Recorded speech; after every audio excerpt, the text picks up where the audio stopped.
Good evening all of you. How are you? कैसे हैं आप सब? I hope you are fine and healthy. We are discuss in last video d block elements and some properties of d block elements like electronic configuration, atomic and ionic radius, ionization enthalpies को हमने क्या किया था, आपसे discuss किया था। तो today we are discuss the d block element properties, जो आपकी और प्रॉपर्टीज़ जो है मैनी प्रॉपर्टीज़ को क्या करेंगे, हम क्या करेंगे यहाँ पर डिस्कस करेंगे। ठीक है कि डी ब्लॉक एलिमेंट जो होते हैं वो कौन कौन सी प्रॉपर्टी को क्या करते हैं, शो करते हैं। तो चलिए हम क्या करते हैं, आज का वीडियो स्टार्ट करते हैं। ठीक है, तो अब हम बात करेंगे, हमसे आपसे एटॉमिक रेडियस और आयनिक रेडियस के बारे में बात कर ली थी और आयनाइजेशन एंथैल्पी के बारे में बात की थी। चलिए अब नेक्स्ट हम बात करते हैं मेटेलिक प्रॉपर्टी के बारे में। तीसरा है मेटेलिक प्रॉपर्टी।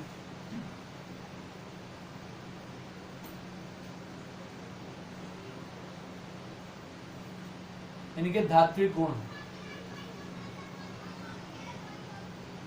जो होते हैं उनके बारे में क्या करेंगे, हम डिस्कस करेंगे। ठीक है, तो मेटेलिक प्रॉपर्टी मीन्स जो डी ब्लॉक एलिमेंट्स होते हैं और क्या होते हैं, आपके मेटल्स होते हैं। ठीक है, सब मेटल्स होते हैं और स्पेशल टाइप के क्या होते हैं, यहाँ पर स्ट्रक्चर्स को फॉर्म करते हैं like BCC, FCC, HCP, body centred,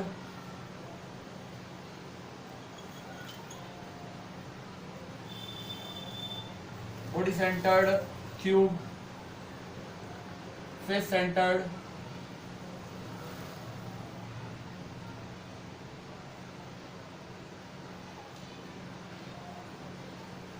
cube, hexagonal,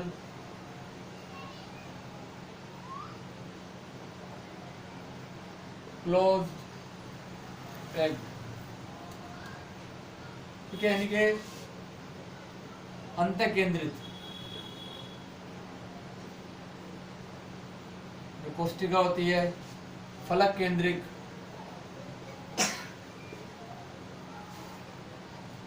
जो यहाँ पर हमारी कोष्टिका होती है, और जो हमारा षटकोणीय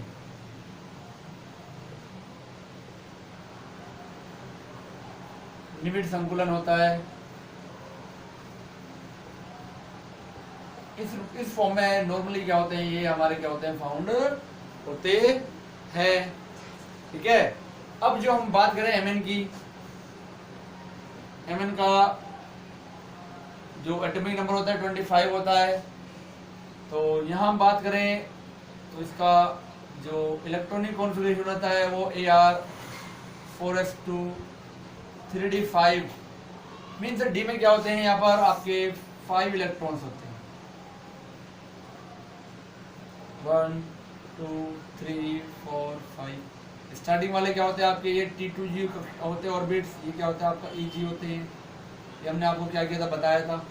ठीक है, इनके नेम भी बताए थे, DXY, DYZ, DZX।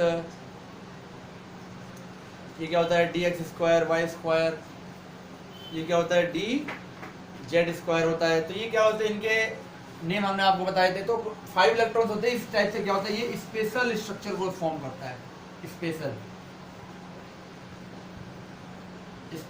स्ट्रक्चर, विशेष संरचना को क्या करता है, प्रदर्शित करता है। ठीक है, अब इनमें क्या होते हैं, अनपेयर्ड इलेक्ट्रॉन्स होते हैं। ठीक है, ये क्या करते हैं, मेटेलिक बॉन्ड फॉर्म करते हैं। मेटेलिक बॉन्ड क्या करते हैं, फॉर्म करते हैं कि मेटेलिक बॉन्ड फॉर्म होते हैं। क्या होता है, इसमें बहुत सारी जो इसकी प्रॉपर्टीज होती हैं, जैसे मेटेलिक लस्टर,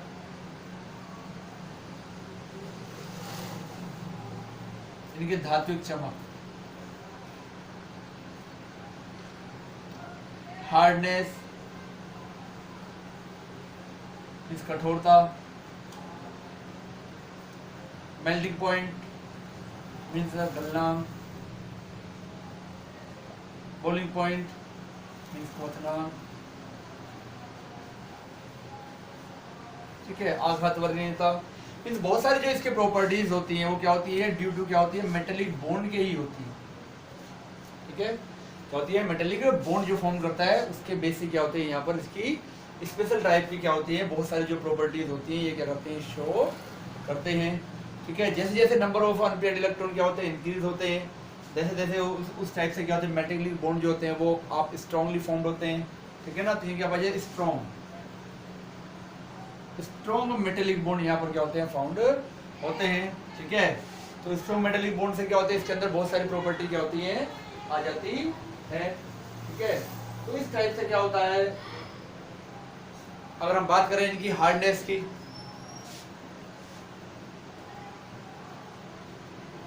तो पहले क्या होगी, स्टार्टिंग में हम स्कैंडियम से लेकर कहाँ तक चलेंगे, क्रोमियम तक चलेंगे।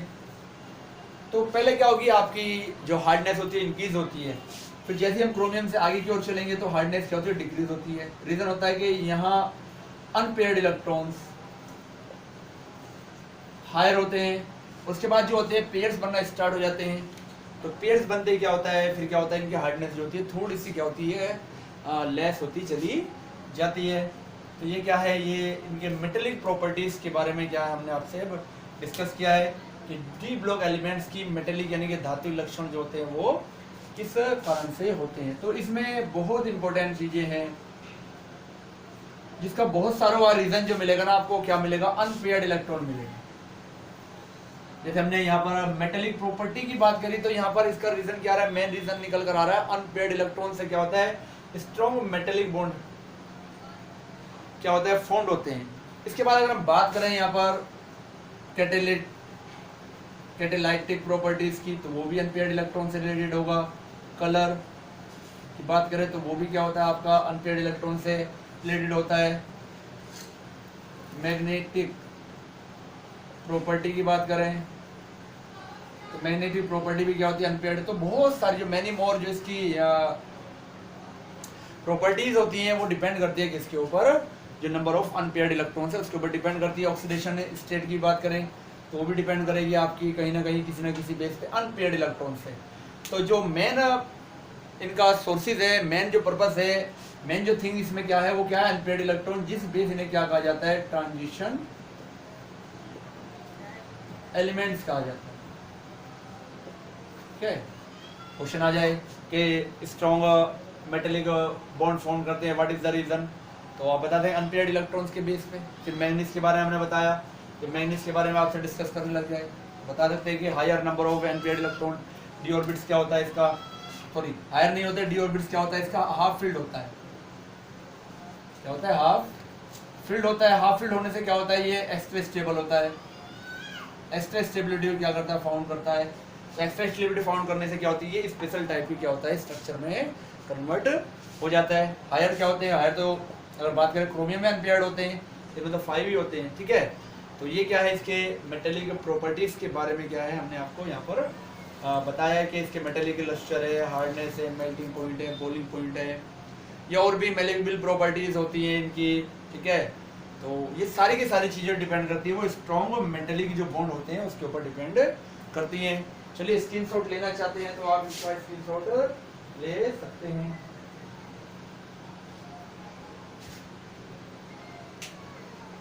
चलिए नेक्स्ट हम बात करते हैं आपसे,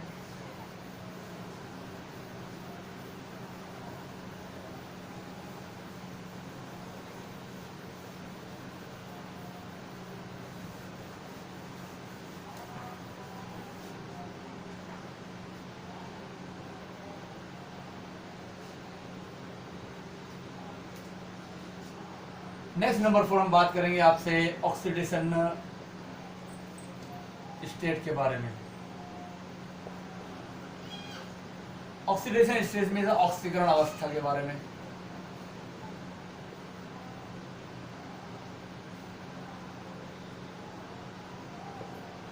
इंपोर्टेंट थिंग्स है, तो देखो जो डी ब्लॉक एलिमेंट्स होते हैं वो क्या करते हैं, many oxidation state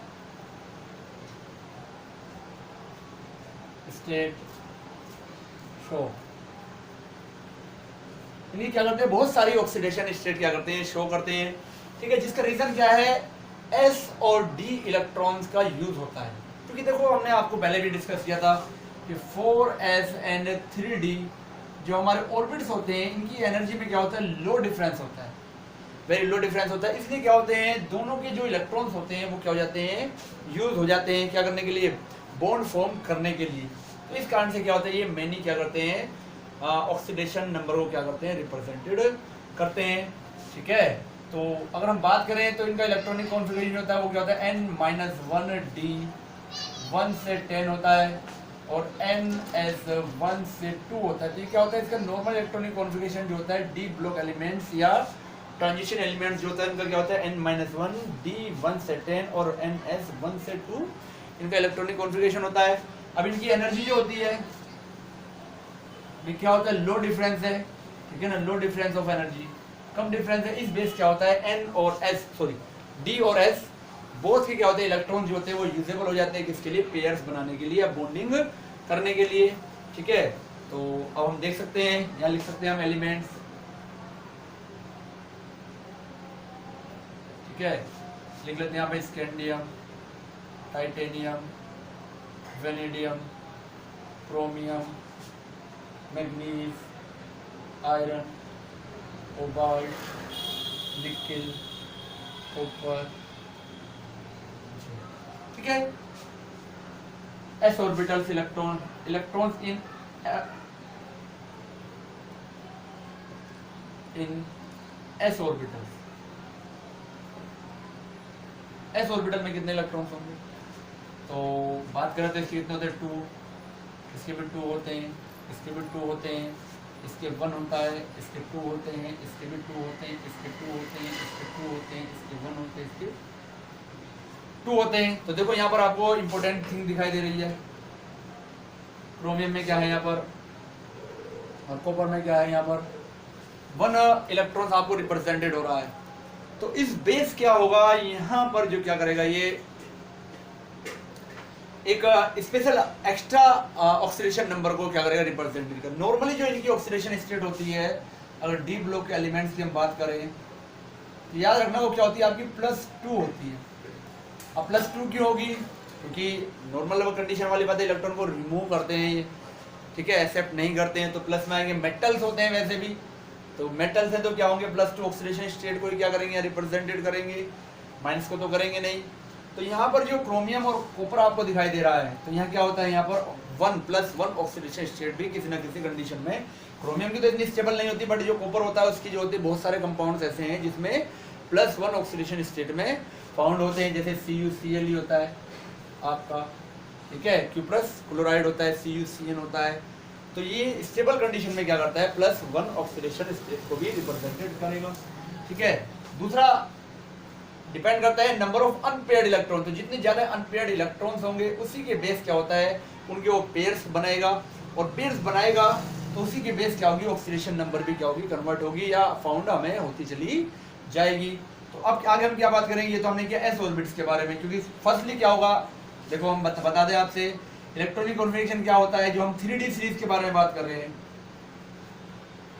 3D series के बारे में बात कर रहे हैं, तो 3D सीरीज का जो इलेक्ट्रॉनिक कॉन्फ़िगरेशन होता है वो क्या होता है आपका, AR, ठीक है, 3D 1 से 10 और 4S 1 से 2 होगा 3D सीरीज जो हमारे पास होगी, 3D श्रेणी या 3D सीरीज जो होगी। तो अब देखो हमारे पास क्या है, यहाँ पर हम बना लेते हैं न्यूक्लियस, ये फर्स्ट सेल, ये सेकंड सेल, ये थर्ड सेल, ये फोर्थ सेल। तो D का है हमारे पास, 3D हमारे पास यहाँ है और 4S हमारे पास यहाँ है। ठीक है, एनर्जी में लो डिफरेंस है। अब क्या होगा, सबसे पहले कहाँ से इलेक्ट्रॉन रिमूव होंगे, यहाँ S से रिमूव होंगे, क्यों, क्योंकि आउटर मोस्ट ऑर्बिट से, पहले आउटर मोस्ट से रिमूव होंगे। अब आप जान लगे कि D में से लिखे क्या, जो आहबा प्रिंसिपल है, हम उसके बेस क्या लिखते हैं, पहले S में इलेक्ट्रॉन को फिल करते हैं और फिर बाद में क्या करते हैं, D में फिल करते हैं। तो आपको ऐसा लगता है कि पहले D में से इलेक्ट्रॉन निकलने चाहिए, आपको ऐसा लगेगा। जैसे हम अभी लिखे स्कैंडियम के बारे में, स्कैंडियम 21st होता है, तो हम नॉर्मली अगर हम आहबा प्रिंसिपल के आधार पर लिखे तो हम लिखेंगे 4s2 3d1 लिखेंगे। और बहुत सारे स्टूडेंट यहाँ पर यही मिस्टेक करते हैं, तो क्या करेंगे, यहाँ से D से क्या निकाल देते हैं, इलेक्ट्रॉन सीधा निकाल देंगे, S को छोड़ देते हैं। बट S क्या है, नंबर 4 है या 3 है, तो 4 जो होगा ये आउटर होगा और 3 जो होगा वो क्या होगा, आपका इनर होगा। तो पहले आउटर में से क्या निकालोगे, आप इलेक्ट्रॉन्स को रिमूव करोगे, इनर में से उसके बाद भी रिमूव करोगे। तो ये क्या होगा, पहले यहाँ से 4s में से निकलेंगे फिर 3d में, तो 4s और 3d बोथ के इलेक्ट्रॉनों का क्या हो रहा है, यूज हो रहा है। किसमें, आपका जो पेयर्स बनाने हैं, बॉन्डिंग करने हैं, तो बॉन्डिंग करने के लिए आपका क्या हो रहा है, s और d बोथ का क्या हो रहा है, यहाँ पर यूज हो रहा है। अब जो +2 जो देता है वो इस जो 4s के इलेक्ट्रॉन होते हैं ना, ये सब क्या होता है, रिमूव होते हैं। इस बेस क्या करते हैं, नॉर्मल जो होते हैं +2 ऑक्सीडेशन स्टेट को क्या करता है, रिप्रेजेंटेड करता है। डी वाले का तो नंबर जो आएगा वो क्या आएगा, बाद में आता है। ठीक है, तो बात क्लियर हो रही होगी कि क्यों ये क्या करते हैं, एक से अधिक मैनी जो ऑक्सीडेशन स्टेट है उनको क्यों क्या करते हैं, शो करते हैं। ठीक है, तो ये बात आपकी समझ हो गई, क्लियर हो गई होगी। चलिए हम बात करते हैं आगे अब और थोड़ी सी। ठीक है, number of unpaired electrons in d orbital। ठीक है, तो इसमें होता है 1। अब इलेक्ट्रॉनिक कॉन्फ़िगरेशन आपको याद होना चाहिए, इलेक्ट्रॉनिक कॉन्फ़िगरेशन याद है तो ही कर पाओगे, और याद नहीं है तो नहीं कर पाओगे। या बना कर देखें फिर लंबा टाइम लग जाएगा। इसमें हो जाएंगे 2, इसके आ जाएंगे 3, इसके अंदर आएंगे 5, इसके अंदर आएंगे 5, इसके अंदर आएंगे 4, इसके अंदर आएंगे 3, इसके अंदर आएंगे 2, इसमें आएगा 0, इसमें आएगा क्या, 0। तो ये क्या है, अनपेयर्ड इलेक्ट्रॉन्स है किसमें, डी ऑर्बिट्स में। अब हम बात करें ऑक्सीडेशन स्टेट की।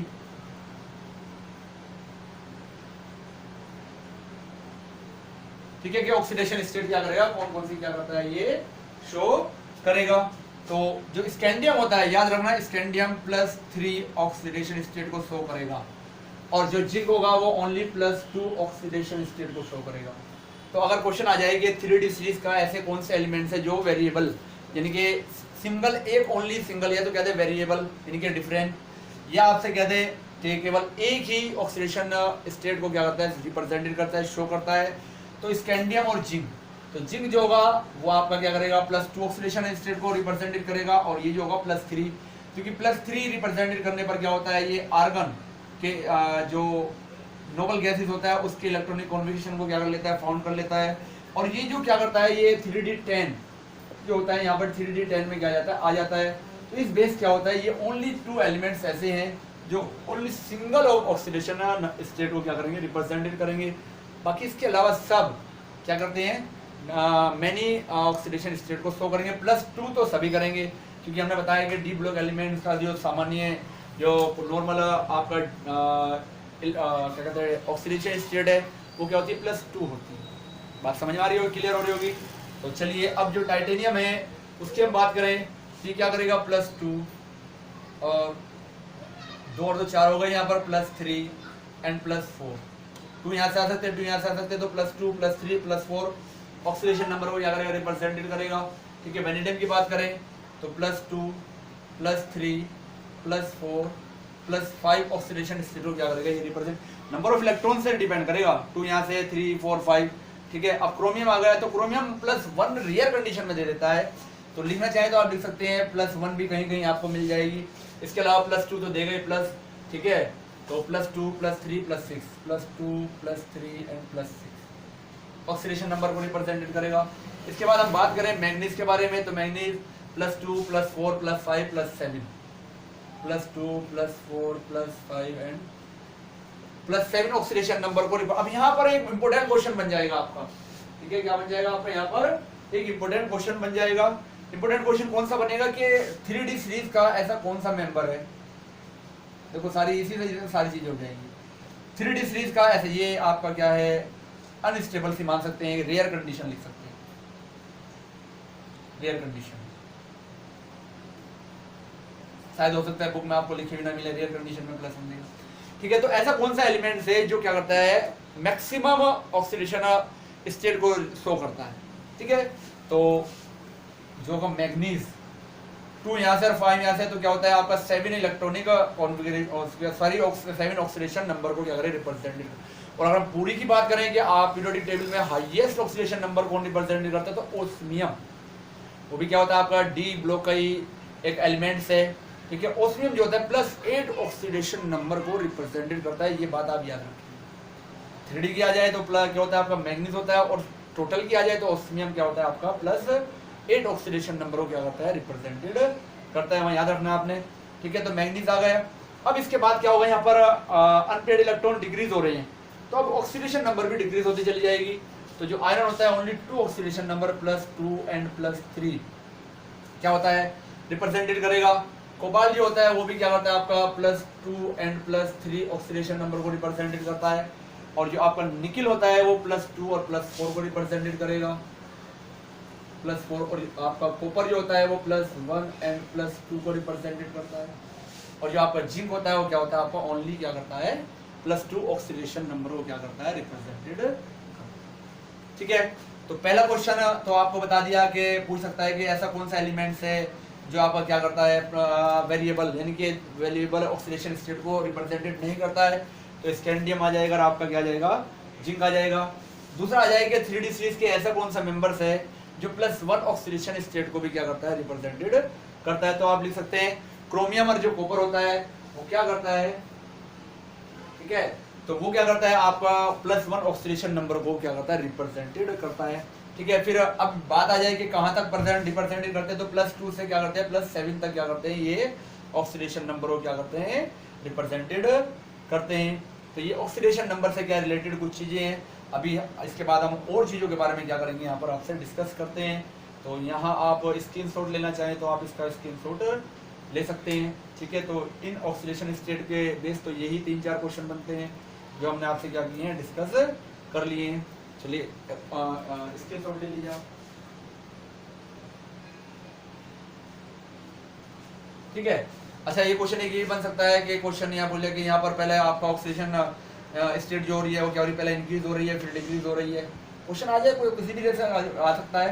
तो फिर उसका क्या आंसर लिखेंगे आप कि जब हम मूव करते हैं कब स्कैंडियम से मैंगनीज की ओर, then number of unpaired electron is increase, after the manganese the number of unpaired electron is decrease, then the oxidation state is decrease. ये इसका आंसर हो जाए।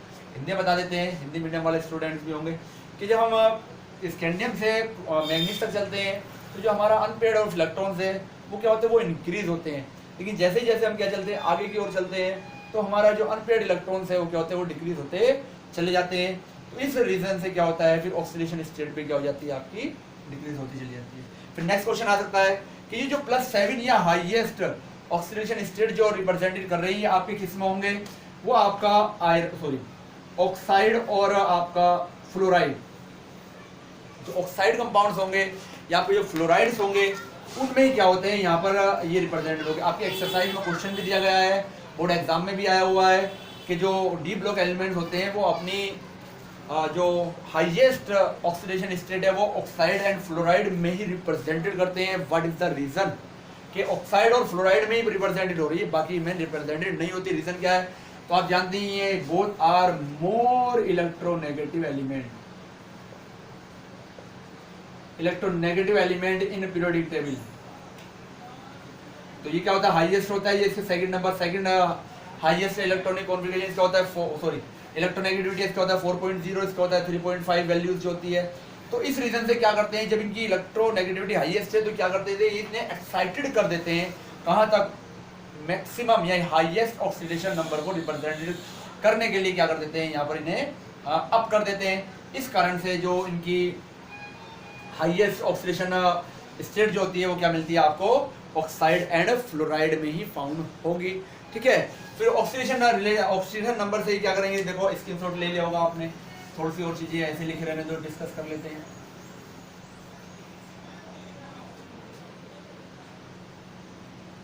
ठीक है। तो जो लोअर और हायर, तो लोअर ऑक्सीडेशन स्टेट होगी तो यहाँ कंपाउंड जो बनता है वो आयनिक कंपाउंड फॉर्म होगा, नॉर्मली आयनिक कंपाउंड। और अगर आपका हायर होगी तो हायर ऑक्सीडेशन स्टेट में क्या होता है, आपके कोवेलेंट कंपाउंड्स फॉर्म होगा। ठीक है, ये भी याद रखना है कि क्वेश्चन आ जाएगा किस ऑक्सीडेशन स्टेट में वो दे दे कि कौन सा कंपाउंड आपका क्या आयनिक है और कौन सा कोवेलेंट है। हालांकि कोवेलेंट में भी आयनिक नेचर होते हैं, तो आपने 11th क्लास के चैप्टर नंबर 3rd में डिस्कस किया, उसको बताया था कि फॉर्मूला आयनिक कैरेक्टर कैसे निकाला जाता है, वो वहाँ की चीज है। तो लोअर जो ऑक्सीडेशन स्टेट होगी उसमें क्या होता है, आपका आयनिक कंपाउंड्स होंगे नॉर्मली, और जो आपका हायर ऑक्सीडेशन स्टेट होती है उसमें क्या होते हैं, आपके जो होते हैं वो कोवेलेंट कंपाउंड क्या होंगे, आपको फाउंड होंगे। ठीक है, इसके बाद और भी चीजें हैं। और क्या है इनका नेचर, कि नेचर हम कैसे फाइंड करेंगे। तो जो नेचर होगा वो भी ऑक्सीडेशन स्टेट से आप कर सकते हैं। नेचर भी आप ऑक्सीडेशन स्टेट से डिपेंड कर सकते हैं कि जो आपका लोअर ऑक्सीडेशन स्टेट होगी उसमें क्या होगा, आपका बेसिक होगा, मिडिल में आपका एम्फोटेरिक होगा और हाईएस्ट में क्या होता है आपका एसिडिक। ये इंपॉर्टेंट क्वेश्चन है नीट वगैरह के लिए आपका। ठीक है, नीट वगैरह के लिए क्या ये इंपॉर्टेंट क्वेश्चन है आपका, कि वो आपको दे दे कि कौन सा एसिडिक है या बेसिक है या आपका एम्फोटेरिक है। तो लोअर ऑक्सीडेशन स्टेट में याद रखना आप। ठीक है, लोअर ऑक्सीडेशन स्टेट लिखे तो यहाँ यही लिख देते हैं, स्पेस कम है थोड़ा। तो लोअर ऑक्सीडेशन स्टेट में क्या होगा आपका बेसिक नेचर एल्केलाइन में लिख सकते हैं, एल्केलाइन नेचर होगा। और हाईएस्ट में क्या होगा आपका एसिडिक नेचर होगा। और जो मिडिल में आएगा वो क्या जाएगा आपको एम्फोटेरिक नेचर क्या हो जाएगा आपको फाउंड हो जाएगा। जैसे हम बात कर सकते हैं यहाँ पर MnO, चलिए कुछ मिटा देते हैं, मिटाना पड़ेगा। ठीक है, थोड़ा सा हम रफ कर देते हैं।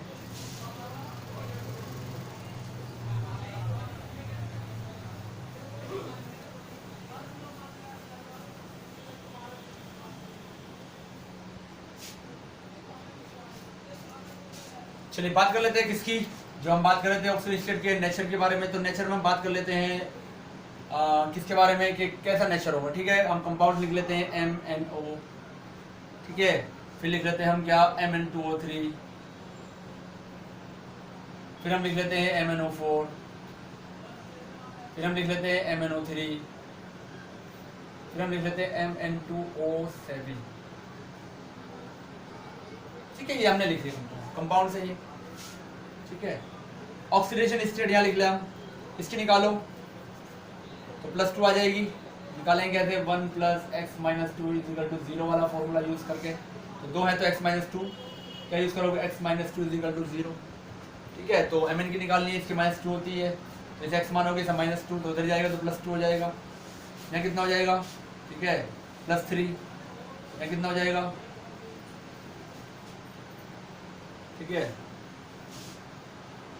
MnO2 हो गया, MnO4 नहीं ज़्यादा हो जाएगा। MnO2 का क्या जाएगा यहाँ पर, तो Mn का हो जाएगा +4, यहाँ कितना हो जाएगा +6, यहाँ कितना हो जाएगा आपका +7।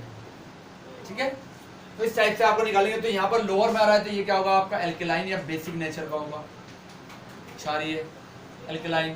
ठीक है, ये क्या हो जाएगा आपका, ये दोनों जो हो जाएंगे आपके एम्फोटेरिक, ये दोनों जो हो जाएंगे आपके क्या हो जाएंगे एसिडिक, क्योंकि एम्फोटेरिक मींस उभयधर्मी। बात समझ में आ रही होगी हिंदी मीडियम वाले स्टूडेंट्स को भी, कि नॉर्मल चीजें लिखिए यहाँ पर। ये आयनिक कंपाउंड हो जाएगा, आयनिक यौगिक होगा, ये सहज संयोजी यौगिक होगा। ऐसी कोई प्रॉब्लम वाली बात नहीं है, नॉर्मली इंग्लिश यूज हो रही है। ठीक है, तो यहाँ पर ये इनके नेचर को भी क्या होगा कि लोअर मतलब आपको दे दे ऐसे ही 3-4 एलिमेंट देते हैं, 3-4 कंपाउंड देते हैं, कहे कि इनके एसिडिक नेचर के इंक्रीजिंग ऑर्डर में लगाइए आप। तो फिर आप क्या कर सकते हैं, इसको अरेंज करेंगे। तो ये मोस्ट इंपोर्टेंट क्वेश्चन है आपका, इस बेस पे क्या आ सकता है क्वेश्चन आ सकता है। हम सारी चीजें आपसे डिस्कस कर रहे हैं। ठीक है, नोट्स अगर आप प्रिपेयर करना चाहें तो आप सेल्फ स्टडी से क्या करेंगे, मतलब जो हम पढ़ा रहे हैं उसके बेस आप नोट्स प्रिपेयर कर सकते हैं। जितने क्वेश्चन हम बता रहे हैं सारे क्वेश्चन आपको मेंशन करने हैं नोट्स बनाते हुए, तभी आपका जो चैप्टर होगा क्या होगा पूरा क्लियर हो पाएगा, अदरवाइज क्लियर नहीं होगा। ठीक है, तो नेचर के बारे में बात कर ली। अब इसके अलावा क्या होते हैं, ये जीरो ऑक्सीडेशन स्टेट होती है, उसमें भी कुछ कंपाउंड को फॉर्म कर लेता है, जैसे NiCO4 कार्बोनिल कंपाउंड्स होते हैं, इनको कार्बोनिल कंपाउंड कहा जाता है, स्पेशल टाइप के कंपाउंड्स होते हैं। ठीक है, कोवैलेंट बॉन्ड फॉर्म होता है यहाँ पर कार्बन ऑक्सीजन के बीच में, सॉरी कोऑर्डिनेट बॉन्ड फॉर्म होता है यहाँ पर। ठीक है, NiCO4, CO जो होता है इसकी जो ऑक्सीडेशन है, जो कार्बोनिल होता है ना CO, इसकी जो ऑक्सीडेशन स्टेट है वो होती है 0। क्या होती है 0। ठीक है, तो जितने भी कंपाउंड लिखेंगे यहाँ FeCO की हम पावर लिख सकते हैं 5 लिख सकते हैं। तो इसके बाद हम लिख सकते हैं CO की पावर 6। तो यहाँ पर इन सब की जो ऑक्सीडेशन स्टेट है वो कितनी है,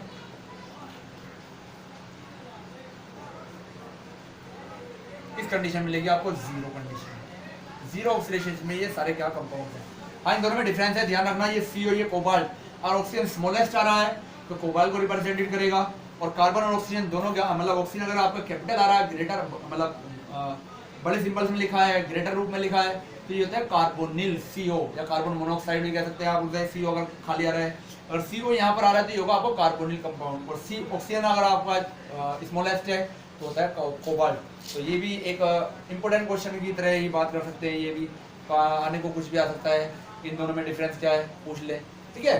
तो ये क्या है, हमने ऑक्सीडेशन नंबर से क्या किया, आपकी बहुत सारी चीजें क्या कर ली, डिस्कस कर ली। मेन रीजन क्या था, मेन चीजें क्या थी, अनपेयर्ड इलेक्ट्रॉन, ठीक है। क्या है मेन पेयर, क्या है अनपेयर्ड इलेक्ट्रॉन है जो होते हैं, जिसके ऊपर क्या होती है, जो ऑक्सीडेशन स्टेट जो होती है, ऑक्सीजन जो हो रही है वो क्या करती है, वो डिपेंड करती है। तो स्क्रीनशॉट लेने की रिक्वायरमेंट है तो आप स्क्रीनशॉट ले सकते हैं इसका।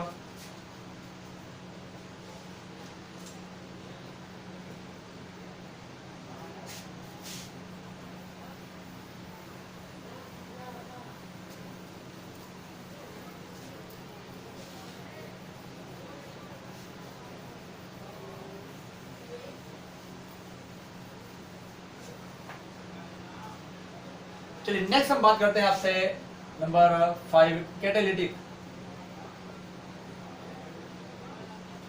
प्रॉपर्टी। जो डी ब्लॉक मतलब डी ब्लॉक एलिमेंट्स है या ट्रांजिशन एलिमेंट है, ये कंटेन करते हैं क्या, अनपेयर्ड इलेक्ट्रॉन्स।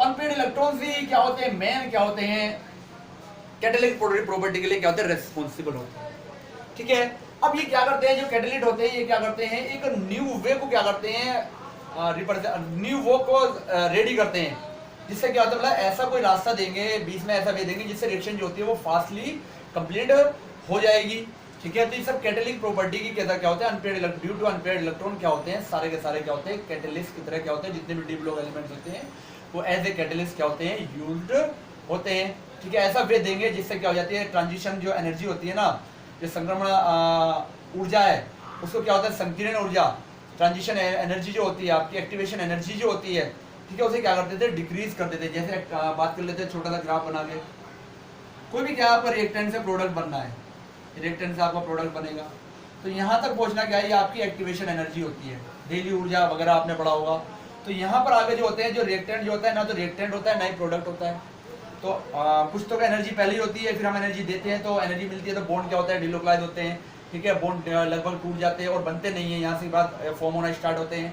तो इस स्टेट पर क्या होता है, जो इंटरमीडिएट स्टेट कह सकते हैं आप, तो यहाँ पर बॉन्ड जो होते हैं डिलोक्लाइज हो जाते हैं। तो अब क्या होता है, अगर आप कैटलिस्ट यूज करोगे तो क्या करेगा वो, इसकी एक्टिवेशन एनर्जी को क्या करेगा, लो कर देगा। तो इतना डिफरेंस आ गया। तो डिफरेंस आते ही क्या होगा, अब इतनी एनर्जी हमें नहीं देनी पड़ रही, कम एनर्जी देनी पड़ रही है, तो कम एनर्जी देते क्या होता है, रिएक्शन जो होती है फास्ट होना स्टार्ट हो जाती है। तो एक्टिवेशन एनर्जी या ट्रांजिशन एनर्जी जो होती है वो क्या होती है, डिपेंड मतलब रेस्पॉन्सिबल होती है किसी भी रिएक्शन को फास्टली पूरा करने के लिए। तो जो कैटालिटिक प्रॉपर्टीज होती है डी ब्लॉक एलिमेंट्स की, वो ड्यू टू द क्या होती है, वो अनपेयर्ड इलेक्ट्रॉन्स होती है। ये चीज आपको क्या करनी है, याद रखनी है, ठीक है। तो अब क्या करते हैं, कुछ एग्जांपल देख सकते हैं, एग्जांपल लिख सकते हैं। यहाँ पर एग्जांपल क्या लिखे, फर्स्ट लिख सकते हैं हम R CH double bond CH COOR, ठीक है। ठीक है, आपका अनसैचुरेटेड कंपाउंड है, अनसैचुरेटेड, और है क्या ये आपका वेजिटेबल ऑयल है। आप क्या कराओगे, हाइड्रोजनेशन कराओगे इन द प्रेजेंस ऑफ निकल, तो क्या बन जाएगा आपका R CH2 COOR वेजिटेबल जी, क्या हो जाएगा आपका, फाउंड हो जाएगा, ठीक है। बहुत सारे रिएक्शंस आप देख चुके हैं, N2+ 3H2 अमोनिया बनती है, ठीक है। तो क्या होता है यहाँ पर आपका Fe कैटलिस्ट यूज होता है, 2NH3 क्या होता है, फाउंड हो जाता है आपका, ठीक है। NH3 प्लस ऑक्सीजन रिएक्शन करती है in the presence of platinum, ये ओस्टमाल्ड मेथड है, ओस्टमाल्ड मेथड, ठीक है। तो क्या बन जाएगा आपका NO प्लस H2 फाउंड हो जाता है, ठीक है। ये आपको पोलोथीन बनानी है, NCH2 double bond CH2 ethylene, तो क्या लेंगे, TiCl4 टाइटेनियम टेट्राक्लोराइड, ठीक है। और वैसे आगे भी यूज होता है इसमें थोड़ा सा, यही आप याद रख सकते हैं। तो सी एच पावर एन, क्या हो रहा है, ये कैटेलिस्ट है। तो सब क्या होते हैं, एक न्यू वे क्या करते हैं, देते हैं। जो रिएक्शन बैलेंस ना हो आप उसे बैलेंस कर लेना, ऐसी कोई प्रॉब्लम वाली यहाँ पर बात नहीं है। तो कुछ रिएक्शन हमने आपको बैलेंस नहीं की है, तो ये एक न्यू वे देते हैं, न्यू पाथ देते हैं, जिससे क्या होती है, रिएक्शन जो होती है वो फास्टली क्या हो जाती है, कंप्लीट हो जाती है। तो ये कैटालिटिक प्रॉपर्टी की अगर बात करें तो due to the unpaired electron क्या होती है, ये कैटालिटिक प्रॉपर्टी को क्या करते हैं, रिप्रेजेंटेड करते हैं। चलिए इसकी शॉट ले लीजिए आप।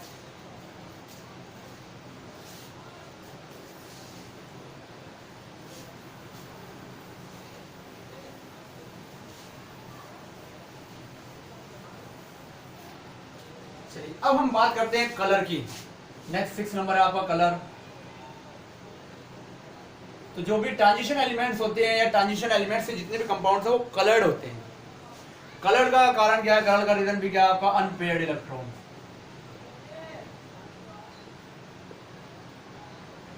अनपेयर्ड इलेक्ट्रॉन्स क्या होते हैं, ये कलर होते हैं। जितने ज्यादा क्या होंगे अनपेयर्ड इलेक्ट्रॉन होंगे उतने डार्क कलर होगा, और जितने क्या होंगे आपके लोअर क्या होंगे आपके अनपेयर्ड इलेक्ट्रॉन्स होंगे उतना ही क्या होता है यहाँ पर जो होता है आपका लाइट कलर होता है। अब होता क्या है इसमें, अब हमने आपको बताया था कि जो डी ऑर्बिट्स होता है 5 पार्ट्स में डिवाइडेड है,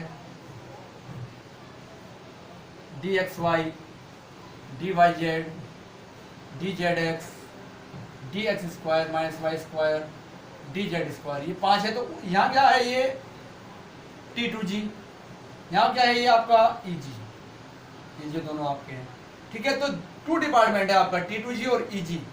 तो मीन्स क्या है, कुछ क्या है लोअर एनर्जी वाले, कुछ क्या है हायर एनर्जी वाले। लोअर एनर्जी और हायर एनर्जी डिपेंड करता है इनकी स्ट्रक्चर के ऊपर कि लोअर में कौन सा रहेगा और हायर में कौन सा रहेगा। तो मान लेते हैं हमारा क्या है, T2G लोअर एनर्जी वाला है, T2G लोअर एनर्जी में मान लेते हैं हम।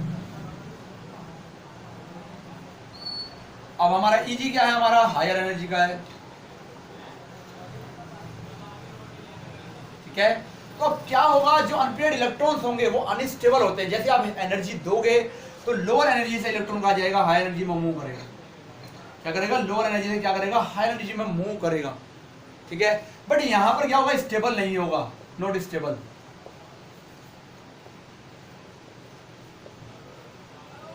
स्टेबल नहीं होगा, कितने टाइम तक रहेगा, 10 की पावर -6 सेकंड तक क्या रहेगा, यहाँ पर स्टेबल कंडीशन में रहेगा। मींस माइक्रो सेकंड तक क्या रहता है, लगभग माइक्रो सेकंड तक स्टेबल रहेगा।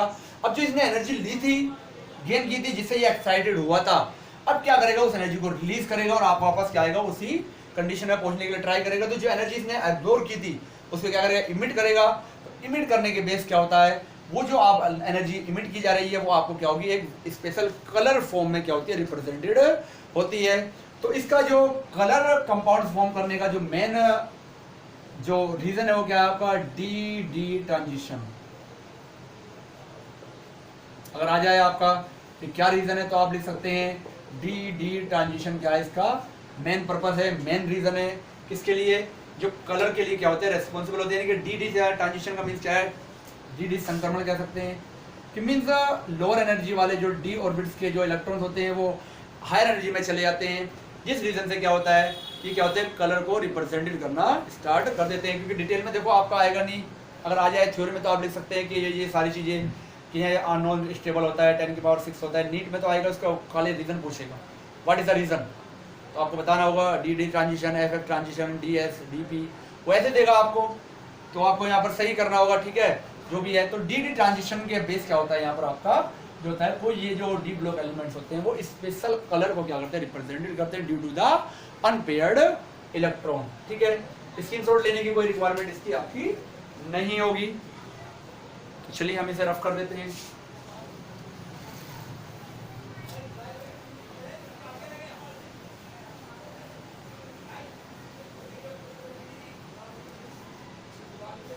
चलिए हम नेक्स्ट बात करते हैं आपके इंटरस्टेशियल कंपाउंड्स की, 6-7 नंबर।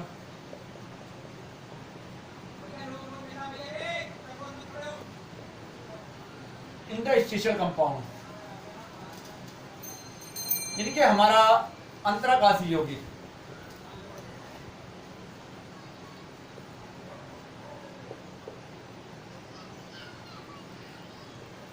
ठीक है।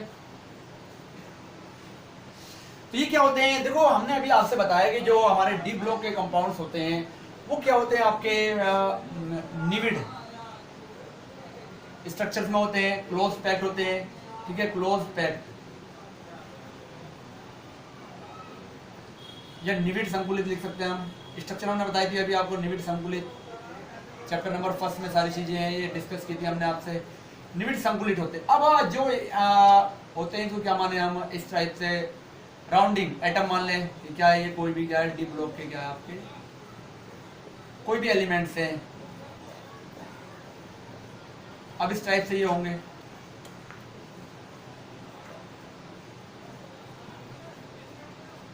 तो कोई भी इस टाइप का जो होता है, तो आपको दिखाई दे रहा है इसमें क्या है, बीच में क्या है, बहुत सारी स्पेस मिलेगा। ये पॉइंट आपको क्या दिखाई दे रहे हैं, स्पेस दिखाई दे रहे हैं। कि अगर कोई भाई, अगर आप कंचे खेलते हैं ना गोल गोल राउंडिंग, तो अगर उन्हें क्या करें, ग्लास के अंदर भर दें, करके देख सकते हैं एक्सपेरिमेंट, ग्लास में भर दें तो आपको क्या दिखाई देगा, ग्लास फिल दिखाई देगा। फिर आप क्या करें, थोड़ी मिट्टी लें, रेत, सैंड, अब उसे क्या करें, उस ग्लास के अंदर ऊपर से डालें, तो क्या होगा, इसमें जो स्पेस होगा ना उसमें क्या हो जाएगा, सारी की सारी जो डस्ट जो रेत होगी ना वो क्या हो जाएगी, मिक्स हो जाएगी, चली जाएगी। तो ऐसी जो स्पेस दिखाई दे रहा है ना, आप इस स्पेस में क्या होते हैं, आपके बोरोन है, हाइड्रोजन है, कार्बन है, नाइट्रोजन जैसे जो स्मॉलेस्ट पार्टिकल्स होते हैं, स्मॉलेस्ट एलिमेंट्स होते हैं, सॉरी पार्टिकल एलिमेंट्स होते हैं, वो इजीली क्या हो जाते हैं, इसमें फील्ड हो जाते हैं। और फील्ड होने के बेस क्या बना लेते हैं, ये इंटरस्टेशियल कंपाउंड क्या कर लेते हैं, फाउंड कर लेते, बना लेते हैं। अगर आ जाए क्वेश्चन तो आप लिख सकते हैं कि ये क्या होते हैं, क्लोज पैक्ड स्ट्रक्चर में होते हैं, जिस बेस क्या होते हैं, इनके बीच में क्या होता है, वैकेंट स्पेस होता है, उस वैकेंट स्पेस में स्मॉलेस्ट पार्टिकल एंट्री हो जाते हैं, जिस बेस क्या होते हैं, इंटरस्टेशियल कंपाउंड को फाउंड कर लेते हैं। इस बेस क्या होती है, इनके अंदर हार्डनेस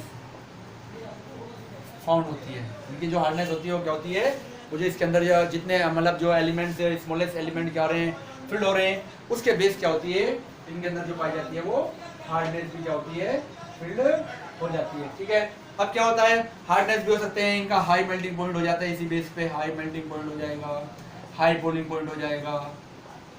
ठीक है, high melting point, high boiling point हो जाएगा और गुड कंडक्टिविटी आ जाती है। गुड कंडक्टिविटी भी इनके अंदर क्या होती है, आ जाती है। तो ये इसलिए रीजन से क्या करते हैं, इंटरस्टेशियल कंपाउंड को क्या कर लेते हैं, फाउंड कर लेते हैं। ठीक है, फाउंड कर लेते हैं। तो ये क्या है आपका नेक्स्ट आपकी प्रॉपर्टीज ही इंटरस्टेशियल कंपाउंड्स। ठीक है, जिसके बारे में आपसे डिस्कस किया है। क्या है, अब जो रेडियस होती है, रेडियस के ऊपर डिपेंड करता है कि इसमें किस टाइप से क्या होते हैं, जो नॉन मेटल्स हैं, जो कि हाइड्रोजन है या आपका कार्बन है या आपका नाइट्रोजन है, वो नॉन मेटल्स होते हैं। तो उसके बेस क्या होगी, सारी चीजें यहाँ पर आपकी क्लियर होती है। ठीक है, नेक्स्ट है आपका 8 नंबर एलॉयज कंपाउंड।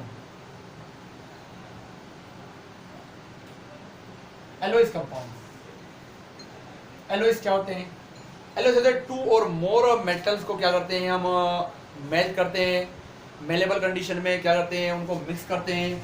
मिक्स करने के बाद क्या करते हैं, हम उसको कूल करते हैं। तो कूल करने के बाद जो आपको कंपाउंड्स होता है 2 और मोर जिसमें मेटल्स आपने यूज किए हैं, these are known as alloys. जैसे आप जानते हैं ब्रास होता है, ब्रोंज होता है, ठीक है, वो सब क्या होते हैं, आपके एलॉयज ही होते हैं। स्टील होता है, स्टेनलेस स्टील होता है, वो क्या आप सब आपके एलॉयज हैं। जर्मन सिल्वर है, होल सिल्वर वगैरह जो भी है आपका, ठीक है, तो वो क्या होता है, जर्मन सिल्वर जो होता है वो भी आपका क्या होता है, एक एलॉयज ही होता है। तो एलॉयज का रीजन क्या है, एलॉयज का रीजन जो होता है वो ये कि जो हमने आपसे लास्ट वीडियो में डिस्कस किया था, हमने बताया था कि जो डी ब्लॉक एलिमेंट्स होते हैं उनके एटॉमिक साइज, तो क्या होते हैं, नॉर्मली क्या होते हैं, लगभग क्या होते हैं, सिमिलर होते हैं। ठीक है, तो एटॉमिक साइज सिमिलर होने के बेस क्या होते हैं, ये इजीली एक दूसरे से क्या हो जाते हैं, इंटरमिक्स हो जाते हैं। ठीक भाई, अगर साइज अगर डिफरेंस आ जाए बहुत ज्यादा तो फिर वहाँ प्रॉब्लम क्रिएट हो सकती है। बट यहाँ पर क्या होते हैं, साइज जो होते हैं वो लगभग क्या होते हैं, इक्वल होते हैं। इक्वल होने के बेस ही क्या होते हैं, ये इजीली क्या करते हैं, एक दूसरे से मेलेबल हो जाते हैं, मिल जाते हैं, मिक्स हो जाते हैं और क्या कर लेते हैं, ये एलॉयज को क्या कर लेते हैं, फाउंड कर लेते हैं। अब हम आयरन की बात करें तो आयरन के अंदर हम क्या करें, क्रोमियम है, मैग्नीज है, मोलिब्डेनम है, वेनेडियम है या आपका टंगस्टन है, इन सबको मिला दें। इनमें से कुछ मिलाने के बाद तो वो आप जो कंपोजिशन है उसके बेस क्या पर हमको मिलता है, स्टील या स्टेनलेस स्टील।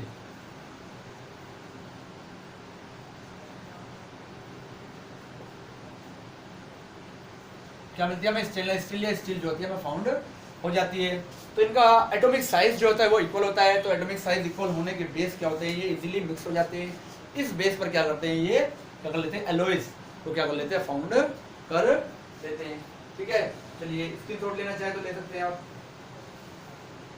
ठीक है, अब ये क्या होंगे, हार्ड होते हैं तो पता ही है आपको, और कंडक्टर होते हैं। ठीक है, मेल्टिंग पॉइंट जो होता है इनका क्या होता है, हाईएस्ट होता है। ये तो नॉर्मल कंडीशन वाली है, तो आपको पता ही है, डिस्कस ही किया हमने सारी चीज़। क्योंकि स्ट्रॉन्ग मेटेलिक बॉन्ड होते हैं, तो स्ट्रॉन्ग मेटेलिक बॉन्ड होने के बेस क्या होते हैं, ये सारी प्रॉपर्टीज जो करते हैं रिप्रेजेंटेड करते हैं। चलिए नेक्स्ट बात करते हैं हम आपसे मैग्नेटिक प्रॉपर्टी। मैग्नेटिक प्रॉपर्टी के बारे में हम बात करते हैं, यानी कि जो चुंबकीय आघूर्ण कहेंगे, जिसमें एलॉयज मींस होता है मिश्र धातु, में लिखना भूल गया, मिश्र धातु, चुंबकीय गुण। तो अब यह चुंबकीय गुण धर्म जो होते हैं वो भी डिपेंड करेंगे, हमने आपको बताया था किस पर, अनपेयर्ड इलेक्ट्रॉन पर।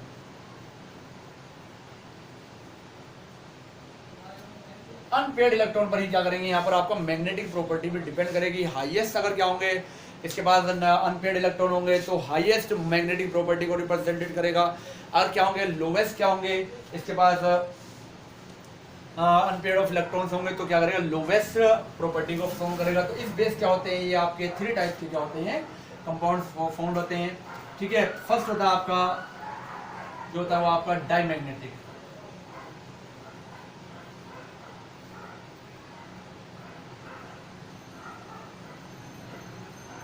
सेकंड होता है आपका पैरामैग्नेटिक, थर्ड होता है आपका फेरोमैग्नेटिक।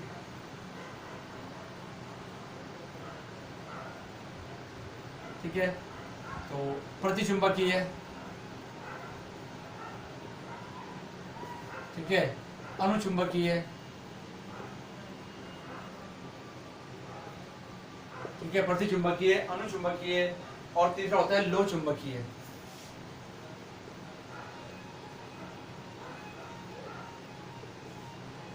शायद बुक में जो आपका है वो चुंबक तो दे रखा होगा। ठीक है, चुंबक,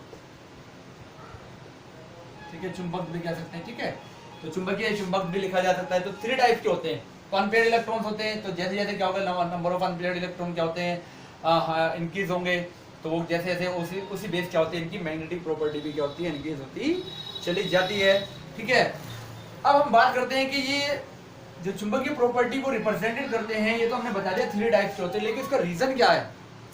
तो देखो, अब बात करें हम, जैसे हमारा अर्थ है और हमारा सन है, तो अब अर्थ जो होती है अपने जो एक्सिस है उस पर रोटेशन लेती रहती है, जिस बेसिस से क्या होता है, डे एंड नाइट होते हैं, क्योंकि 24 आवर्स में क्या कर लेती है, लगभग वो क्या करती है, अपने रोटेशन को पूरा कर लेती है।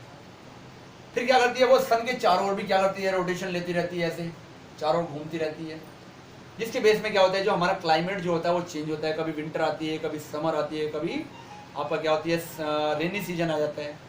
तो 2 टाइप का मूवमेंट चल रहा है, एक तो अपने एक्सिस पर, और एक क्या चल रहा है, ऑर्बिटल में क्या कर रहा है, यहाँ पर आपका ये चल रहा है, रोटेशन चल रहा है। तो जो ऐसे ही आपका इलेक्ट्रॉन्स होता है वो भी क्या करता है, जैसे ये हमारा न्यूक्लियस है, ये हमारा क्या है, ये ऑर्बिटल है। तो अब क्या होगा, यहाँ पर जो हमारे इलेक्ट्रॉन्स है, तो इलेक्ट्रॉन जो है वो अपने एक्सिस पर भी क्या करेगा, ऐसे रोटेशन लेगा, और क्या करेगा, यहाँ ऑर्बिटल में भी क्या करेगा, रोटेशन लेगा।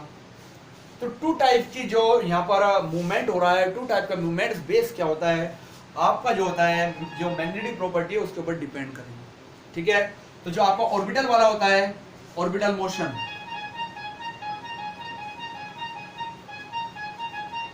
इसको हम म्यू एल से रिप्रेजेंटेड करते हैं, और जो आपका स्पिन मोशन होता है उसको हम म्यू एस से रिप्रेजेंटेड। ठीक है, और अगर म्यू मीन्स मैग्नेटिक प्रॉपर्टी, चुंबकीय आघूर्ण,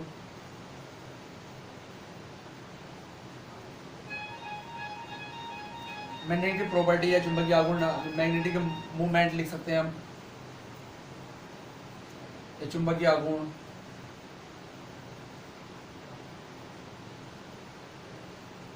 की हम बात करें तो मैग्नेटिक मोमेंट जो होता है म्यू क्या होगा, जो आपका mu L plus mu S है, दोनों का क्या होगा, मिक्सचर होगा। मिक्सचर मीन क्या होगा, दोनों का योग जो होगा ऐड करेंगे तो दोनों की वैल्यूज को ऐड करने के बाद आपके पास क्या है, मैग्नेटिक मोमेंट या चुंबकीय आघूर्ण आपको फाउंड, ठीक है। बट अब क्या होता है, यहाँ जो ये जो ऑर्बिट्स है इसके चारों ओर क्या होते हैं, बहुत सारे फोर्सेस होते हैं, बहुत सारे जिसके बेस क्या होता है, यहाँ पर जो होता है ना, बहुत सारे एटमोसफियर से इसे क्या होता है, बहुत सारे सोर्सेस से क्या होता है, ये इफेक्टेड हो जाता है। कौन सा, जो आपका ये म्यू एल होता है। तो मेन जो हमारा मैग्नेटिक मूवमेंट डिपेंड करता है वो किसके ऊपर डिपेंड करता है, म्यू एस के ऊपर डिपेंड करता है, ठीक है। तो हम क्या लिख सकते हैं यहाँ पर, म्यू एस, जो म्यू होगा हमारा लगभग किसके होगा, म्यू एस के ऊपर डिपेंड करता है, इनके स्पिन के ऊपर क्या करेगा, डिपेंड। स्पिन से मिलने आगे चलकर चला जाएगा ये किस पर, अनपेयर्ड इलेक्ट्रॉन, इनके जो स्पिन कर रहे हैं अनपेयर्ड इलेक्ट्रॉन स्पिन कर रहे हैं।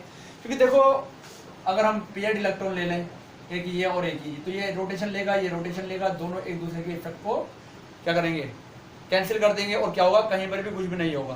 तो जब अनपेयर्ड होगा, ठीक है भाई, देखो नॉर्मल कंडीशन वाली बात हम बता दें, फिर एग्जांपल कहोगे सर ऐसे एग्जांपल देते हैं कि भाई जो अगर शादी करनी है किसी को, तो शादी करने के लिए जो माँ बाप होते हैं किसकी फिक्र करते हैं, जो जवान लड़का हो जाता है या जवान लड़की हो जाती है घर के अंदर, उसकी फिक्र करते हैं। जो पहले ही शादीशुदा है, जिनकी घर वाले ने शादी कर दी, उसके बारे में क्या करते हैं, कोई है वो उनको गौर फिक्र नहीं होती है, वो सोचते नहीं उसके बारे में कि इसके बारे में भी कुछ सोचा जाए। वो कहते हैं भाई आपकी शादी कर दी, आप अपना देखो, कारोबार देखो, बिजनेस देखो, कमाओ खाओ, अपने जीवन को चलाओ। बट जिनकी शादी नहीं होती उनके बारे में सोचता है। तो ऐसे ही क्या है, जो दो आ रहे हैं तो मीन इनकी पेयर्स मैरिज हो गई, ये मान सकते हैं आप। तो दोनों क्या है, स्टेबल आ गए, तो कैंसिल कर देंगे। लेकिन अगर क्या जाए, अकेले ही आ जाए, तो अकेला क्या होगा, वो फिर यहाँ पर क्या हो रहा है, इसकी मैरिज नहीं है तो इसे करनी पड़ेगी। तो कराने के लिए क्या होगा, तो ये रोटेशन ले सकता है, किसी प्रकार से घूम सकता है। तो इसके बेस क्या होता है, आपका जो चुंबकीय जो मैग्नेटिक मूवमेंट है ना, वो इसके ऊपर डिपेंड करेगा, नंबर ऑफ अनपेयर्ड इलेक्ट्रॉन के ऊपर क्या करेगा, डिपेंड करेगा। तो जो ये जो होता है, ये तो इफेक्टेड हो जाता है, हमारा जो एटमोस्फेयर होता है उससे इफेक्टेड होता है। तो मेन जो होगा हमारा इसके ऊपर जो करता है, डिपेंड करता है। तो म्यू की जो इकाई होती है बोहर मैग्नेटोन। क्या होता है, बोहर मैग्नेटोन। बोहर मैग्नेटोन क्या होती है, इसकी यूनिट होती है, ठीक है। तो एक बीएम की बात कर लेते हैं हम, एक बीएम कितना होता है, ये लिख देते हैं हम, 1 बीएम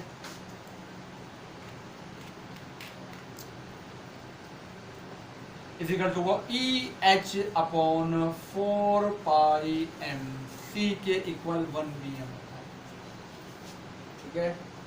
तो लिख सकते हैं हम यहाँ पर कि E क्या है, H क्या है, M क्या है, C क्या है, ठीक है।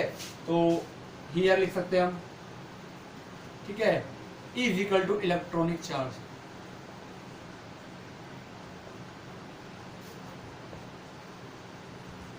इलेक्ट्रॉनिक आवेश,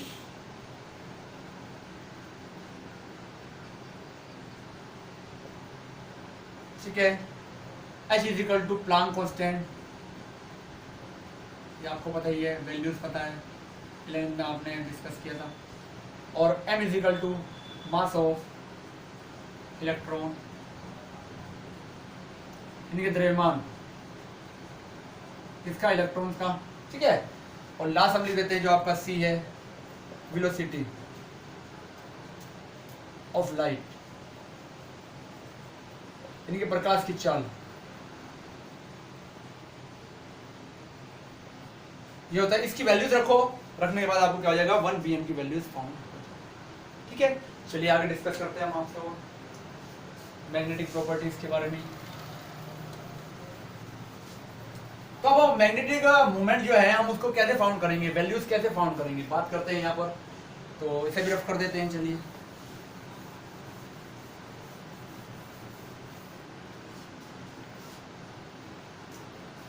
चलिए तो अब अगर मैं मैग्नेटिक मूवमेंट चुंबकीय आघूर्ण फाउंड करना है, म्यू को फाउंड करना है, तो इसके लिए फॉर्मूला होता है Nm+2 का रूट। याद रखना है, इंपॉर्टेंट फॉर्मूला है, बहुत इंपॉर्टेंट, एग्जाम में भी आ सकता है, मोस्ट इंपॉर्टेंट है फॉर्मूला है, नीट वगैरह में भी आ सकता है, आपका बोर्ड एग्जाम में भी आ सकता है। N+2, तो N इज इक्वल टू क्या है यहाँ पर, N इज इक्वल टू है नंबर ऑफ अनपेयर्ड इलेक्ट्रॉन्स। ठीक है, नंबर ऑफ अनपेयर्ड इलेक्ट्रॉन क्या होता है यहाँ पर आपका ये n होता है। ठीक है, तो अब जितने अनपेयर्ड ऑफ इलेक्ट्रॉन्स होंगे उतने ही क्या होता है यहाँ पर आपका जो मैग्नेटिक मूवमेंट या चुंबकीय आघूर्ण आपको फाउंड होगा। तो मेन चीज इसकी यही है, चुंबकीय आघूर्ण। ठीक है, अब अगर आपका क्वेश्चन आ जाए तो आपसे कहने लगे F P Z is equal to दे दे आपको 26 है, फाइंड द मैग्नेटिक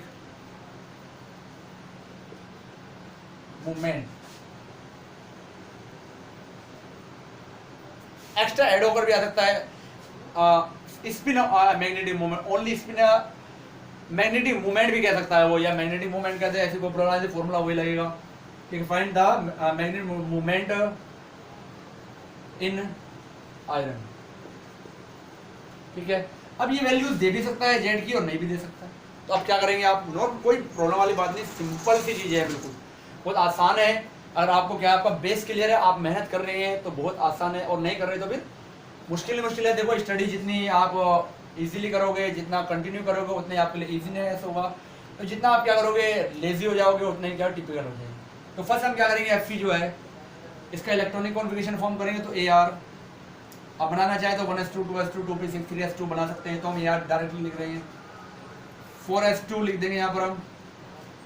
4s2 के बाद हम क्या लिख देते हैं यहाँ पर आपका जो डी में है कितना है 3d6 लिख देते हैं।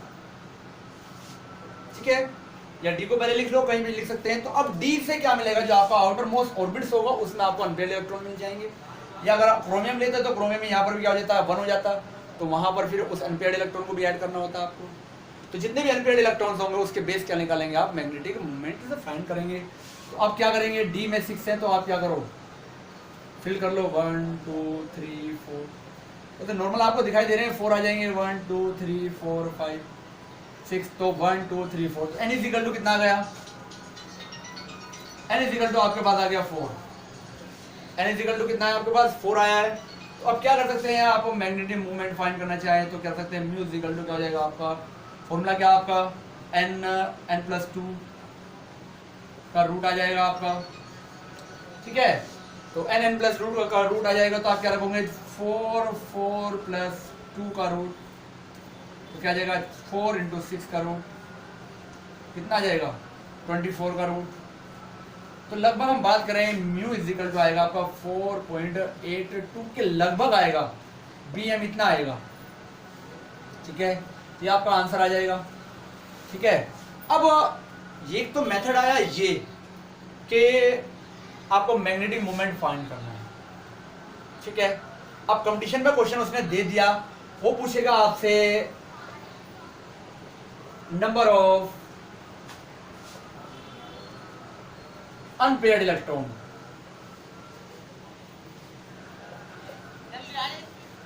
आपसे तो ये पूछेगा नंबर ऑफ अनपेयर्ड इलेक्ट्रॉन बताइए हमें कितना है, तो अब आप क्या करोगे कि यहाँ पर क्या रखोगे आप 4.82 वो वैल्यूज देगा, यहाँ पर ये रखोगे, फिर सारा काम करोगे, बहुत सारी चीजें, इतना टाइम नहीं होता है। अगर इस क्वेश्चन को सोल्व करेंगे तो बहुत सारा टाइम लगेगा। शॉर्ट ट्रिक बता देते हैं, ये वेरी शॉर्ट है कि जितनी यहाँ पर ये आपकी डिजिट होगी पॉइंट से पहले वाली जो भी डिजिट है वही क्या होगा नंबर ऑफ अनपेयर्ड इलेक्ट्रॉन्स होंगे। ये याद रखना, अगर आपका आ रहा है 3.85 आ रहा है तो उसमें कितने होंगे 3 अनपेयर्ड इलेक्ट्रॉन्स होंगे, 5.90 आ रहा है तो उसमें क्या होंगे आपके 5 अनपेयर्ड इलेक्ट्रॉन्स होंगे, 6 पॉइंट समथिंग आ रहा है या 2 पॉइंट समथिंग आ रहा है, 2.78 आ रहा है तो उसमें क्या होंगे 2 अनपेयर्ड इलेक्ट्रॉन।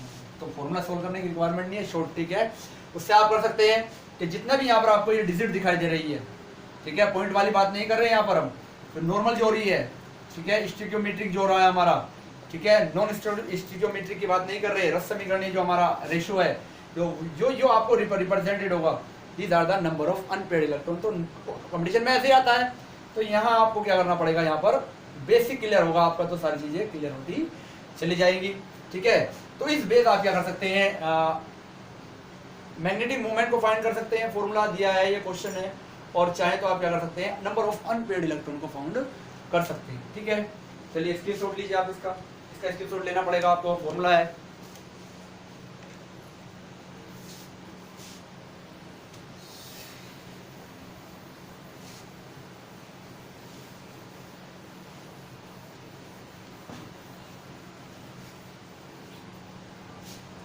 चलिए हम क्वेश्चन दे देते हैं होमवर्क के लिए आपको। Question, find the magnetic moment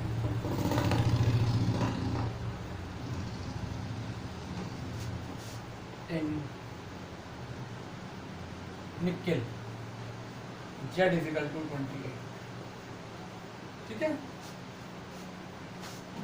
second, an element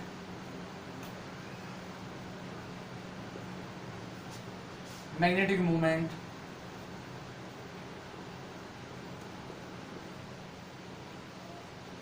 is 5.92 bm. Find the number of unpaired electron. ठीक है, यह क्या करना है आपको, चुंबकीय आघूर्ण लिख देते हैं, हिंदी में भी चुंबकीय आघूर्ण जो क्या करना है आपको यहाँ पर फाइंड करना है, किसका, निकेल का। और यहाँ क्या करना है आपको, मैग्नेटिक मूवमेंट दिया गया है, चुंबकीय आघूर्ण दिया गया है, कितना, इतना है। फाइंड द अनपेयर्ड इलेक्ट्रॉन, अयुग्मित इलेक्ट्रॉन। क्या करना है आपको, फाइंड करना है। तो दो क्वेश्चन आपने करने हैं, ये दोनों क्वेश्चन आपने कर लिए तो क्या हो जाएगा, आपका बेस जो होगा क्लियर हो जाएगा, हम समझ जाएंगे। इनका आंसर हमें लिखकर भेजना है कमेंट बॉक्स पर। इस समय क्या हो जाएगा, जस्टिफिकेशन हो जाएगा कि आपको ये टॉपिक क्या हो गया, क्लियर हो गया। ठीक है, तो ये मैग्नेटिक मूवमेंट के बारे में बात की। अब हम बात करते हैं आपसे जो 3 टाइप्स के क्या होते हैं आपके कंपाउंड्स बनते हैं, एलिमेंट्स होते हैं, उनके बारे में थोड़ा सा और डिस्कस कर लेते हैं।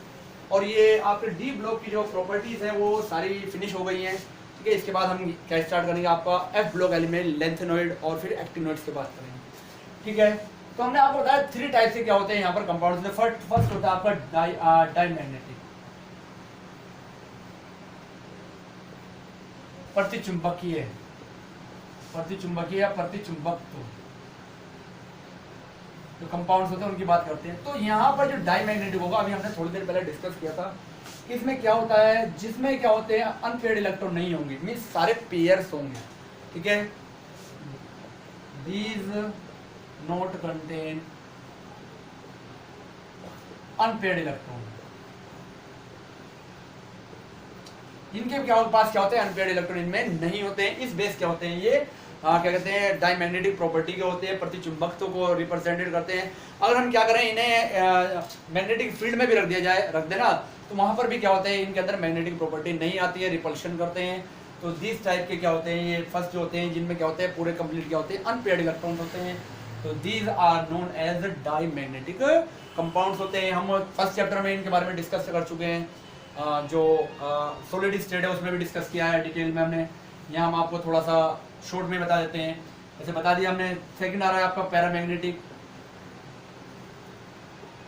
पैरामैग्नेटिक होता है आपका अनुचुंबकीय, अनुचुंबकत्व लिख सकते हैं आप। ठीक है, अनुचुंबकीय, अनुचुंबकत्व मींस ये क्या होते हैं, दे कंटेन अनपेयर्ड इलेक्ट्रॉन्स।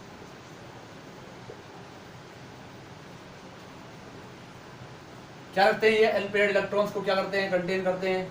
अब जो अनपेयर्ड इलेक्ट्रॉन्स होगा उसके बेस क्या होता है, मैंने अभी आपको डिस्कस किया कि जो बीएम है, बोर मैग्नेटोन है, चुंबकीय मैग्नेटिक मूवमेंट है, वो नंबर ऑफ अनपेयर्ड इलेक्ट्रॉन पर डिपेंड करता है।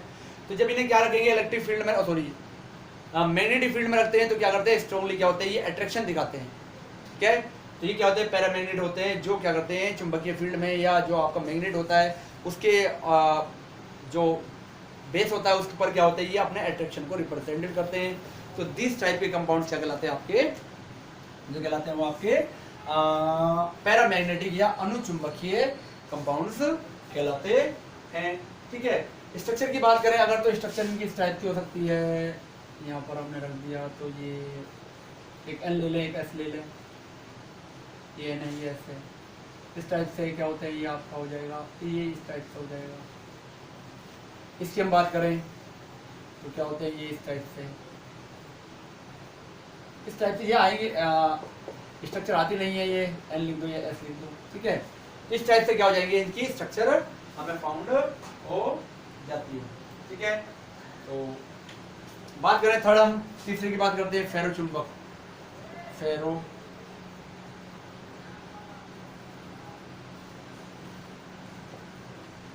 फेरो मैग्नेटिक। फेरोमैग्नेटिक मीन्स लोह चुंबकत्व।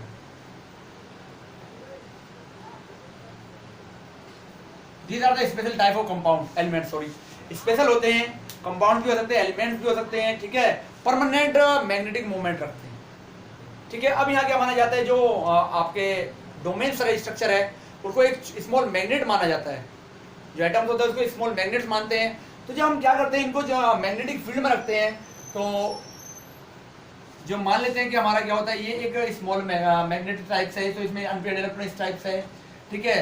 दूसरा क्या आपका इस टाइप से था, तीसरा क्या था आपका इस टाइप से था, चौथा क्या था इस टाइप से था। लेकिन जैसे ही आपने क्या किया, मैग्नेटिक फील्ड लगाया, तो मैग्नेटिक फील्ड लगाते क्या होता है, इनके जो ये डोमेन्स होते हैं वो क्या होते हैं, ओनली वन वे में क्या हो जाते हैं, सारे अरेंज हो जाते हैं। जिस रीजन से जिस बेस क्या करते हैं, ये परमानेंट मैग्नेटिक प्रॉपर्टी को रिप्रेजेंटेड करते हैं। मैग्नेटिक फील्ड हटाने पर भी, रिमूव करने पर भी क्या होते हैं, ये अपने जो मैग्नेटिक प्रॉपर्टी है उसको रिमूव नहीं करते हैं। तो इनका यूज जो होता है, ये परमानेंट क्या करते हैं, ये जो होते हैं ना परमानेंट क्या करते हैं, आपका मैग्नेटिक प्रॉपर्टी को शो करते हैं। ये क्वेश्चन भी बना हुआ है, चैप्टर नंबर 1 में आया भी है कि जो फेरोमैग्नेटिक कंपाउंड्स होते हैं या तो वो परमानेंट मैग्नेटिक प्रॉपर्टी को रिप्रेजेंटेड करते हैं। व्हाट इज द रीजन, या परमानेंट जो मैग्नेट होता है उसको फॉर्म किया जाता है इनके कंपाउंड, तो इनके बेस। तो उसका रीजन क्या है, उसका रीजन यही है कि इसके जो डोमेन्स होते हैं, जो स्मॉल मैग्नेट्स होते हैं, जब उनको मैग्नेटिक फील्ड में रखा जाता है, चुंबकीय क्षेत्र में रखा जाता है, तो ये क्या होते हैं, सब एक ही साइड में क्या हो जाते हैं, अरेंज हो जाते हैं। जो मैग्नेटिक फील्ड हटाने पर भी इनकी जो स्ट्रक्चर है, इनका जो रूप है, वो इसी बेस में क्या होता है, फाउंड रहता है, नोन रहता है। तो इस रीजन से क्या होते हैं, ये स्टेबल जो मैग्नेट होते हैं उनको फॉर्म करने की कैपेसिटी इनके अंदर फाउंड होती है। बट थोड़ी सी कंडीशन भी याद रखनी होती है कि अगर हम क्या कर रहे हैं, इन्हें हीट कर रहे हैं, टेम्परेचर इंक्रीज कर रहे हैं या टेम्परेचर डिक्रीज कर रहे हैं और उनके ऊपर चोट मार रहे हैं, फोर्स कर रहे हैं किसी चीज़ से, तो क्या होता है, इनकी जो प्रॉपर्टीज जो होती हैं वो क्या होती है, वो डिकम्पोज हो जाती हैं, ठीक है। तो 3 टाइप के क्या होते हैं आपके कंपाउंड्स होते हैं। फर्स्ट होता है आपका डाईमैग्नेटिक होता है, सेकंड होता है आपका पैरामैग्नेटिक होता है, थर्ड क्या होता है आपका फेरोमैग्नेटिक क्या होता है, कंपाउंड्स होता है। तो इस प्रकार से हमने आपसे डी ब्लॉक एलिमेंट्स की जितनी भी प्रॉपर्टीज थी वो सारी डिस्कस की हैं। कल हमने आपसे डिस्कस किया था electronic configuration, atomic and ionic radius, आयनन एंथैल्पीज के बारे में। और आज के वीडियो में हमने आपसे सारी चीज़ें डिस्कस की है। फर्स्ट की मेटेलिक प्रॉपर्टी, उसके बाद हमने आपसे डिस्कस किया ऑक्सीडेशन जो स्टेट होती है, उसके बाद हमने कैटालिटिक प्रॉपर्टी, फिर हमने आपसे कलर के बारे में डिस्कस किया, फिर हमने आपसे इंटरस्टेशियल कंपाउंड्स के बारे में डिस्कस किया, फिर एलॉयज के बारे में हमने डिस्कस किया और लास्ट में हमने आपसे डिस्कस किया है मैग्नेटिक प्रॉपर्टीज़ के बारे में। तो इस टाइप प्रकार से क्या हुआ, ये आपका डी ब्लॉक जो आपका था एलिमेंट्स जो थे, जो ट्रांजिशन एलिमेंट्स क्यों कहते हैं, ये भी हमने आपसे डिस्कस किया। तो ये आपका जो टॉपिक्स था ये क्या हो गया, कंप्लीट हो गया है। नेक्स्ट वीडियो में हम आपसे बात करेंगे एफ ब्लॉक एलिमेंट्स के बारे में, जो लेंथेनॉइड और एक्टिनॉइड 2 सीरीज है उनके बारे में डिस्कस करेंगे। स्क्रीनशॉट लेना चाहें तो ले सकते हैं।